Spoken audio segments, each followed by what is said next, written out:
Welcome, Loreseekers. Today we're going to be covering the book Master and Apprentice. This is not a plot-by-plot summary, but more so the talking of the key points of the book, which to me are Qui-Gon Jinn's relationship with Obi-Wan Kenobi, his relationship with Yoda, and the Jedi Council, and Qui-Gon Jinn's fascinations with prophecies and visions. Throughout the book, Qui-Gon Jinn and Obi-Wan Kenobi's relationship is very rocky. The two are at odds. If the Jedi Council says jump, Obi-Wan Kenobi would. Qui-Gon Jinn, though, would ask why he has to jump. And it's these two type of philosophies that make the Master and Apprentice butt heads. Obi-Wan Kenobi questions Qui-Gon Jinn's every move as to why. And it's quite frustrating for Qui-Gon Jinn as a master who already believes he's failing as such, and he thinks Kenobi should be well beyond his years. On one such occasion in a battle at the beginning of the book, Qui-Gon's even questioning Kenobi's decision-making in his head during the battle, stating he was years beyond his skill level at that age. And as quickly as that thought comes, he exits that out of his brain, and he pretty much justifies that he cannot judge Kenobi's growth with his own. He also has Kenobi only train on lightsaber basics, and refuses to teach him any type of forms. And this also frustrates Kenobi, as the other apprentices around the temple already have picked their form, and they're already mastering their skills. Now, hopping into the prophecies and visions, Qui-Gon Jinn throughout the whole book is drawn to one particular holocron, and we all know that to be the Chosen One prophecy. The holocron opens up and it has the prophecy inside, and they go back in time to where Dooku's still a member of the Order and explain that it's also Dooku's favorite holocron. And Loreseeker, who is another character in this story, who is an apprentice to Dooku, has some history with that holocron as well, and he's also a key member in the plot. But going back to Qui-Gon Jinn, he stumbles upon the Chosen One prophecy and he's obsessed with it. It's what he thinks about all the time, and it will bring balance to the Force, and he knows this. And for a while, the prophecies kind of just go away. He starts focusing on missions and training Kenobi. But then, on these missions, he starts to have visions. Visions of doom, visions of catastrophe, visions of pain and suffering. And it involves Obi-Wan Kenobi and this plot between the Loreseeker Corporation and the Princess of Pajal ends in bloodshed. And he's very worried about this. He's going to go and he's going to be obsessed over these visions, and he talks to Loreseeker about it, who they both have the flashback moments with Dooku and the holocron. And throughout this, he's trying to tell Kenobi about it, and Kenobi just wasn't having it. He just doesn't. He's like, no, the visions and prophecies, those are it's like myth and legends, it's fables, you know. And Qui-Gon Jinn starts to make decisions that go against the council. Now, jumping into the council real quick, they actually offer him a seat on the council before this mission even starts. And Qui-Gon Jinn wants to take time away, meditate on it, and then give them an answer. He doesn't want to jump right into it. And to much satisfaction of the council, they agree in this. They said most people who get offered a spot on the council will, in fact, take a few weeks to meditate on it and then give them an answer. So he goes on this mission in hopes that when he comes back, he'll have the answer. And the whole time Kenobi's questioning this, he actually contacts the council and tells them what he's doing. That Qui-Gon Jinn he's not really doing anything bad, but he's definitely going against the council's wishes. He's refusing to go to the treaty signing because he's the Republic representative. So the treaty won't get signed, and it'll actually stop much trade in the whole area. It's the hyperspace corridor, right? So if it doesn't get signed, it affects multiple planets. Well, the reason he wants to do this is because the treaty involves slavery on Pajal between the Loreseeker Corporation. And Qui-Gon Jinn just does not believe in slavery at all. So he communicates with Yoda, and Yoda is saying that you can't police the whole galaxy. There's just not enough Jedi. And Jinn is like, well, this is right in front of me. I can help here. I can do this. And Yoda says sacrifice multiple planets for this one. So Qui-Gon Jinn actually agrees with this. He sees Yoda's viewpoint that if he tries to stop slavery on Pajal, it'll affect many other planets. And that'll bring suffering and darkness to these other planets if they don't have the right food and water. So Qui-Gon Jinn is on Yoda's side.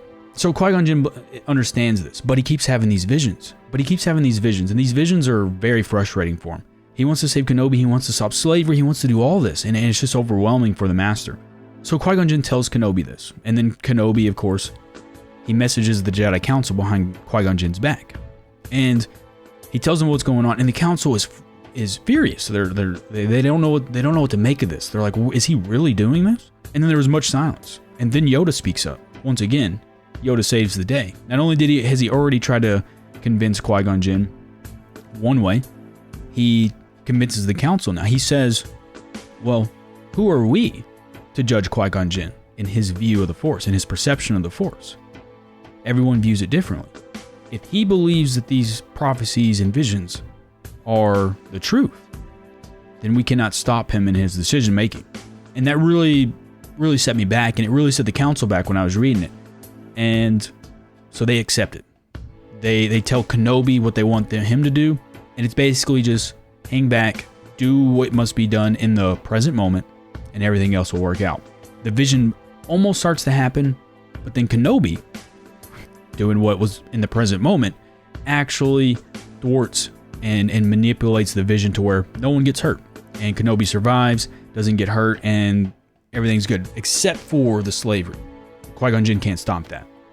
And with the mission being complete, but the slavery still there, this completely changes Qui-Gon Jinn's viewpoint of the Jedi Council. He basically says that they're trying to police the galaxy instead of study the living Force. And he can't accept that. So he declines the seat on the Council. And he's also upset that they can't stop slavery, which is a foreshadow to Anakin Skywalker, who claims he had a vision of him coming back and freeing the slaves. So when he meets up with Skywalker years later, Anakin is having his visions of freeing the slaves. He starts to put two and two together. And then when he figures out that he's the chosen one, it all makes sense. Because after he declined the Council, he states that he wants to go and be silent for multiple weeks. And that if he studies the Force long enough, the prophecies will come to him. And of course it does. And then Kenobi's in there too, and he sees these prophecies, and he sees these visions and how they basically do come true. Jin explains it with full detail. And then at the end of the book, they do a time jump, and they're at the funeral pyre with Qui-Gon Jinn. And Kenobi's basically talking to himself. He says he looks back on the events at Pygel and how Qui-Gon used his visions to complete the mission. And then because Jin was his master, he of course believed in these prophecies a little bit more than these other Jedi, when he thought that they picked up another useless life form, and then watched as everything transpire. Why was Qui-Gon Jinn the one to die from the first Sith in over a millennia? Anakin Skywalker, who was a slave, who had a vision of him coming back and freeing all the slaves. Now Kenobi is perplexed that his master was right all along. So by the end of the book, Jin and Kenobi are master and apprentice, and they are very in tune with each other. But it took a long road to get there. And they have a little conversation at the end of the book where Kenobi just wants to know one thing. Why can't he train the forms of lightsaber? And Jin just wanted him to simply train the basics, because if he was so good at the basics, then he wouldn't need anything else. And that his form would come to him. And he wanted it to be effortless for Kenobi, because he saw the potential in him. That really saddened Kenobi, that he resented his master so much for something so little. He was doing it for his greater good. Now that we talked about Obi-Wan Kenobi and Qui-Gon Jinn in depth, I want to go into Yoda real quick. Now, Yoda and Mace Windu are the only two who just don't want Qui-Gon Jinn on the Council. They didn't vote for him, but it's a democracy, so they got outvoted, and Qui-Gon Jinn gets offered the seat on the Council. And Yoda is basically like, nah, you don't have the viewpoints of the Jedi Council, and or you don't really walk the path of what we want a Jedi to be. So Yoda just doesn't want it.